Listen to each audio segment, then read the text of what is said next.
eu sou contadora de histórias. Então, tudo que eu posso fazer aqui é contar histórias.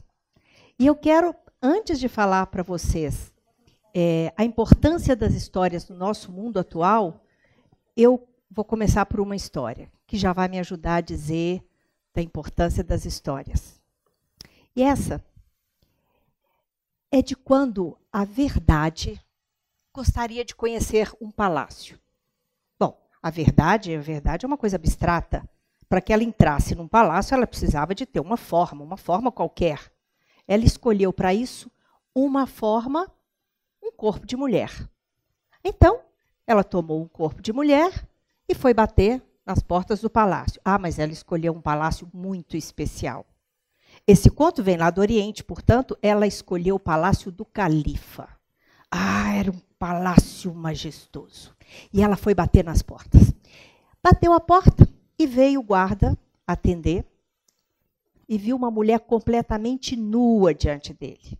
E disse, quem é a senhora e o que quer aqui?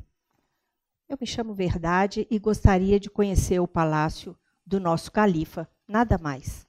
O guarda disse, olha, mas uma mulher assim, não sei, a senhora fica aqui fora, eu vou lá saber do vizir se a senhora pode entrar.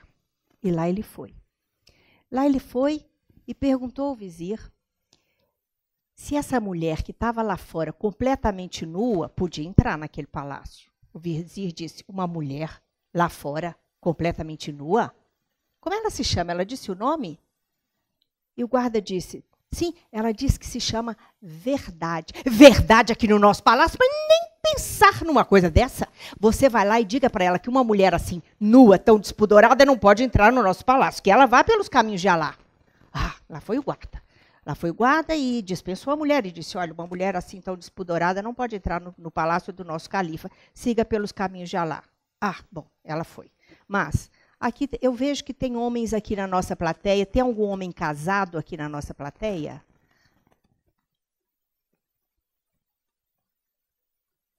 Os homens que conhecem bem as mulheres sabem que ela não ia desistir. Por quê? Porque num corpo de mulher ela era obstinada. Ela foi. Ela foi e ela pensou, eu entro e é naquele palácio. Então, ela se cobriu com umas peles de animais mal curtidas, mal cheirosas, é como se praticamente ela fosse aquele animal. Ela se cobriu com aquilo e foi bater nas portas do palácio. E lá chegando, o guarda veio atender e disse, o que a senhora quer aqui? Conhecer o palácio do nosso califa, nada mais. Ah, mas não é assim, aqui as coisas não são assim. A senhora espera aqui, eu vou saber do vizir se a senhora pode entrar aqui. E lá foi ele, perguntou o nome e foi lá falar para o vizir. E disse, olha, lá fora tem uma mulher vestida com umas peles de animais, assim, mal cheirosas, ainda meio sangrando, feias. E ela disse que quer entrar para conhecer o nosso palácio. O vizir disse, uma mulher vestida dessa forma, querendo conhecer o nosso palácio. Como ela chama? Ela disse como ela chama? Ela diz que se chama acusação.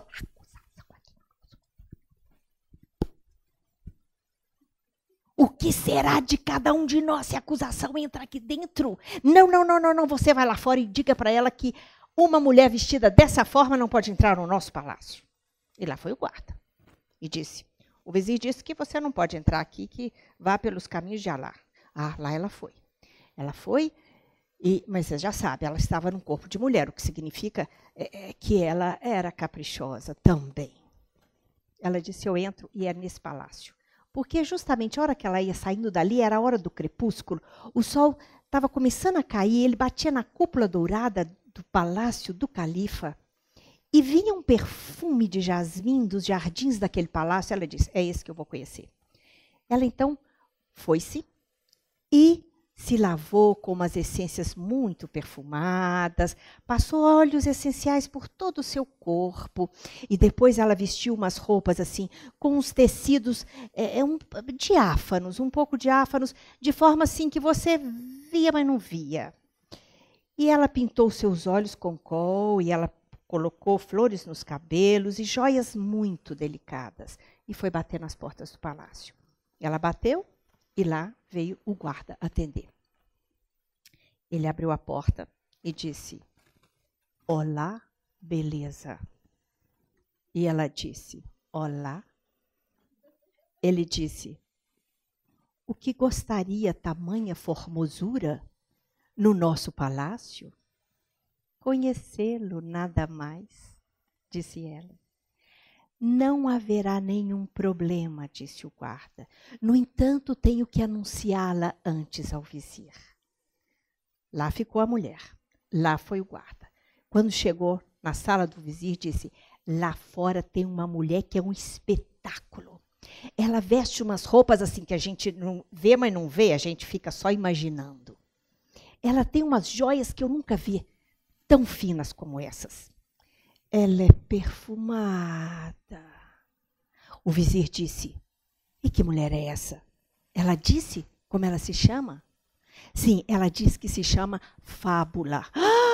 A Fábula aqui no nosso palácio, mas que ela seja recebida com honras de rainha e que toda a nossa corte se coloque numa espécie de um corredor assim por onde ela possa passar e ser recebida por nós com toda a dignidade que ela merece. Assim entrou a Fábula no palácio. Ela ficou o tempo que quis, ela comeu, bebeu, ela contou muitas histórias. Claro, ela era a Fábula. E depois de um tempo, ela disse que já ia-se embora, que ia conhecer outros caminhos, outros palácios, outros lugares. E eles disseram: Fábula, por favor, não nos deixe. Ela disse: mas agora já é tempo que eu me vá. Volte quando quiser, Fábula. Sempre teremos as portas abertas para você. E assim, meus amigos, minhas amigas, a única forma como a verdade pôde entrar num palácio não foi nem nua e crua, nem sobre a forma de acusação. Foi como Fábula. E se nós queremos falar de coisas que às vezes parecem difíceis, delicadas e complicadas, nada melhor que chamar a Fábula para nos ajudar. Então, pois muito bem, eu vou falar para vocês muito rapidamente sobre algumas coisas, algumas características que são muito importantes, eu penso, sobre contar histórias nos dias atuais. Não sei se vocês concordam comigo, mas às vezes eu tenho uma certa sensação de que o mundo está, digamos assim, um tanto desbussolado. É como se nós, como humanidade, tivéssemos assim em alto mar e de repente toda a tecnologia avançadíssima das bússolas modernas tivesse dado uma pane. Ora, em alto mar, sem uma bússola, onde é o norte? Para onde se navega numa situação como essa? Para onde se navega num mundo como esse? Pois olha, a boa notícia que eu tenho para dar para vocês é que, como os navegadores de outros tempos, quando não tinha bússola, e que eles se conduziam olhando o céu das estrelas fixas, os contadores de histórias, eles sabem ler o céu das estrelas fixas. Portanto, nós, como humanidade, não estamos perdidos. Os contos, meus amigos, minhas amigas, são o céu das estrelas fixas. Eles vêm de muito longe, eles vêm dos nossos ancestrais, e eles falam de alguma coisa que hoje falta. Hoje a gente tem muita informação e pouca sabedoria, quase nenhuma sabedoria. Você ter muita informação e não ter sabedoria, sabe Deus lá no que isso pode dar. Mas esses contos, dos quais falam os contadores de histórias, eles vêm de muito tempo. Eles, na verdade, são a experiência vivida pelos nossos ancestrais, que foi recolhida em forma de contos. Essa a sabedoria, porque sabedoria não tem nada a ver com erudição. Sabedoria é algo que vem de uma experiência vivida, testada, experimentada muitas vezes e por muitos. Então, esses contos, eles falam de uma forma metafórica, eles usam uma linguagem metafórica, eles usam uma linguagem que contextualiza o que estão dizendo em imagens. Eles usam uma linguagem analógica, ou falam por analogias. Eles falam de personagens que hoje, o que a gente pode dizer? Reis, rainhas, príncipes e princesas. Sim, eles falam disso. Mas tudo isso é uma linguagem simbólica. Uma linguagem simbólica que pode falar profundamente no nosso inconsciente. E pode trabalhar profundamente no nosso inconsciente. E assim, ajudar para que a gente se transforme de uma forma natural, suave e sem dor. Como hoje o tema aqui é liberdade plural, eu então escolhi um conto para trazer para vocês que fala disso. E vocês vão ver que todos os temas, que são temas polêmicos, que são temas da contemporaneidade, que precisam ser falados, discutidos, refletidos, os contos estão aí para nos ajudar a refletir sobre esses temas.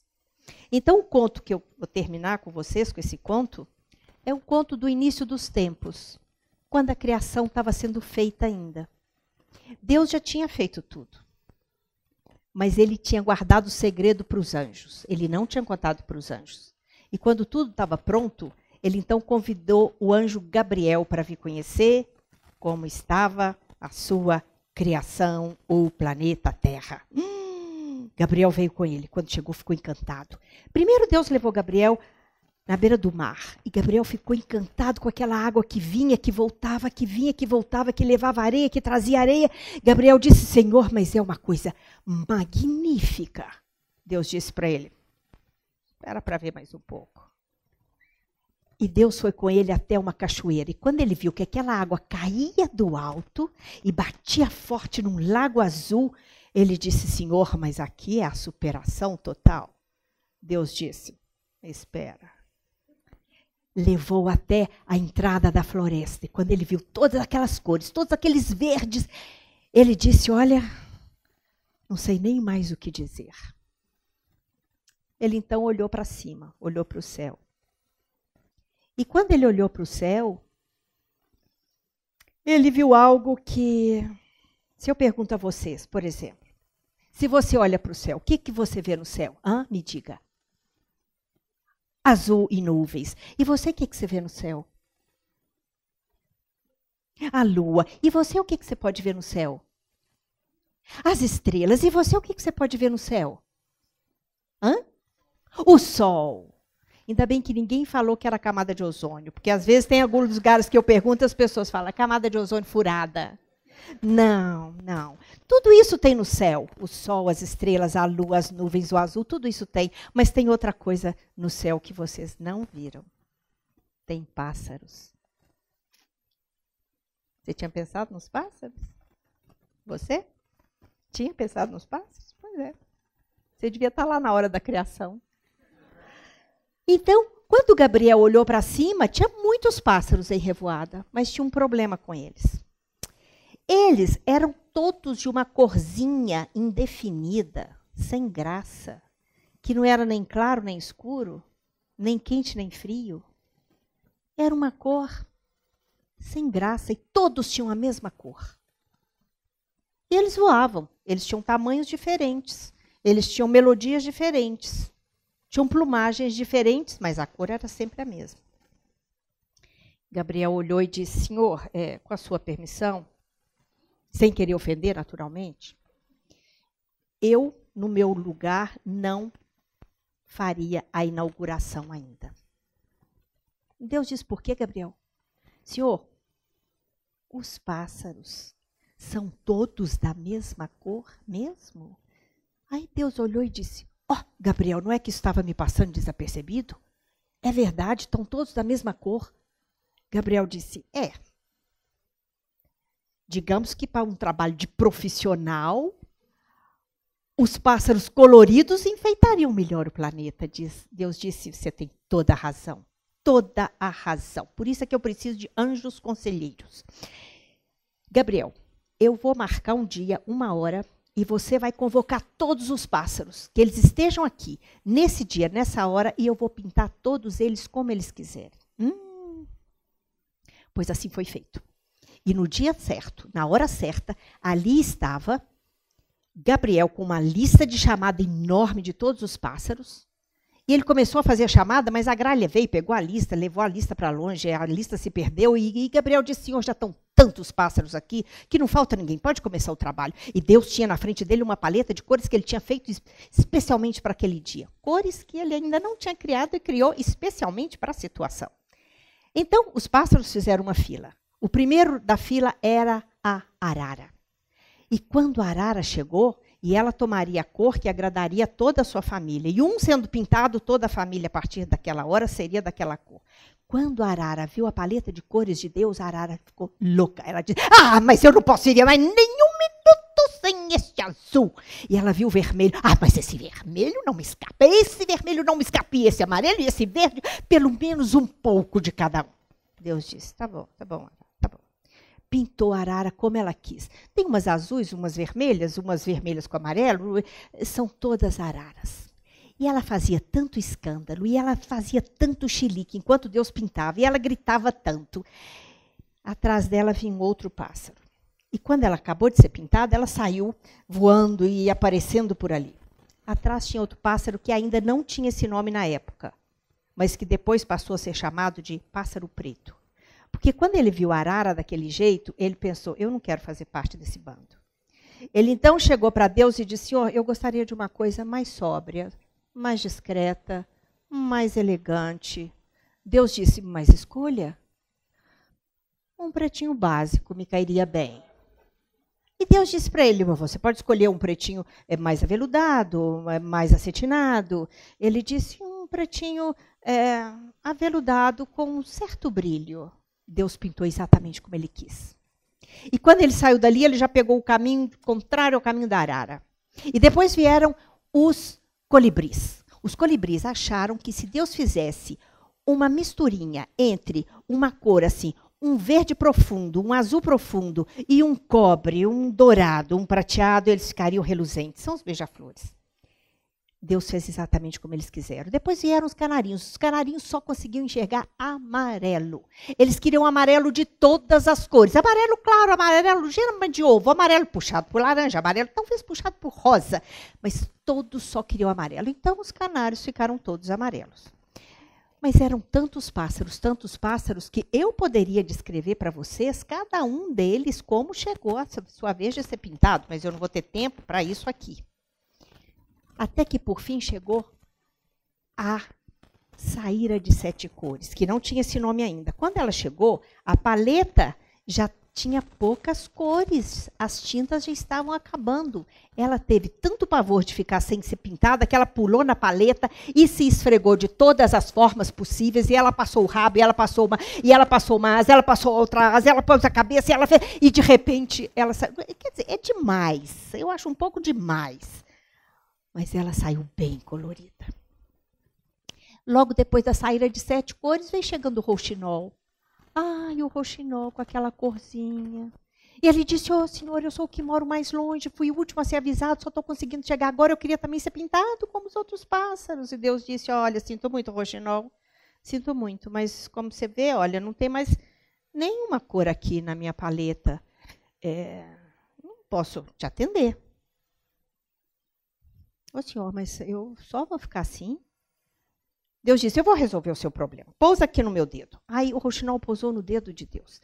Pousou e Deus disse, abre o bico. Aí o rouxinol, Deus pegou uma gotinha de ouro que tinha num pincel. Era a última gota que ele tinha. Pintou bem na garganta do rouxinol.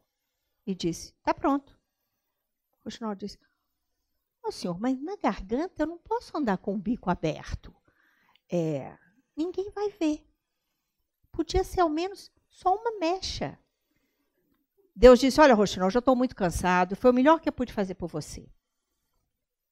Bom, rouxinol saiu dali assim, meio deprimido, nem quis voar, foi arrastando as asas pelo chão, se escondeu num arbusto baixo. Só que quando chegou a madrugada, e porque é da natureza do rouxinol, ele soltou seu canto. Meus amigos, quando ele soltou seu canto, todas as feras que estavam ali já na floresta, o leão, a onça, todos vieram. E eles se colocaram pelo chão, para ouvir o canto do rouxinol. Os outros pássaros todos vieram e se colocaram diante daquele arbusto para ouvir o canto do rouxinol. O canto do rouxinol é o canto dos amantes, porque é o canto mais melodioso e é o canto que fala de amor. Assim, quando a gente acha que tem alguma coisa errada com a gente sempre deve se lembrar de que em algum lugar em nós existe uma gota de ouro que Deus colocou. Essa história, ela fala de que o mundo, se não tivesse todas as cores que tem, se não tivesse todas as pessoas que tem, que fizessem todas as escolhas que fizerem, que quiserem tudo o que quiserem, elas apenas vieram aqui para manifestar uma das facetas divinas. Então, seja o que você é. E não se esqueça de que você está aqui manifestando uma das facetas divinas. E que, portanto, se a nossa origem é no amor, nós não podemos contradizer o Criador. Seria feio demais. Então, tem um grande poeta, Sufi, que diz, falando de Deus, eu era um tesouro oculto e criei as criaturas para que elas me revelassem. Cada um de nós é uma dessas revelações. Muito obrigada.